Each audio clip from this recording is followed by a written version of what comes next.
پوچھا گیا کہ اس دنیا میں سب سے زیادہ خزانہ کہاں پایا جاتا ہے، کون سا ملک ہے جس کے پاس سب سے زیادہ خزانہ ہے، یعنی خزانے سے مراد کیا ہو سکتا ہے؟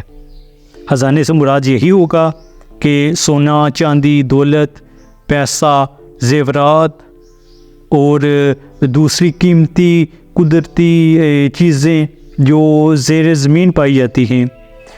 جواب دیا گیا کہ اس دنیا کی سب سے قیمتی ترین چیز سونا نہیں ہے، چاندی نہیں ہے، سب سے قیمتی ترین خزانہ قبرستان میں پایا جاتا ہے۔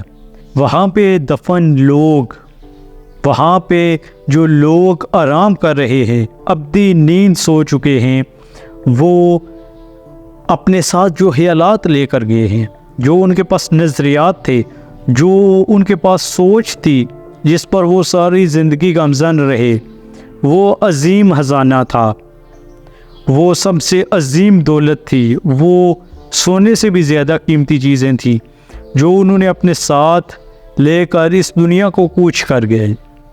یہ خزانہ ہر انسان میں پایا جاتا ہے، لیکن اس کو ضرورت ہوتی ہے کہ ڈھونڈا جائے۔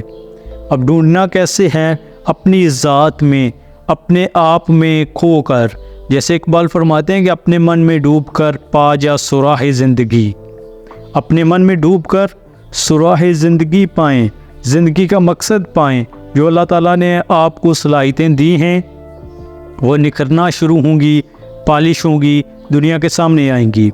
آپ اس دنیا میں اگر آئے ہیں، کسی کو فرق نہیں پڑا، تو آپ جب جائیں گے تب بھی کسی کو فرق نہیں پڑنے والا۔ اب اگر آ ہی گئے ہیں ہم، تو ہمیں چاہیے کہ ہم اپنے آپ کو ڈھونڈیں گے، کیوں آئے ہیں، کہاں سے آئے ہیں، کہاں جانا ہے، اور یہاں پہ کیا چھوڑ کر جانا ہے۔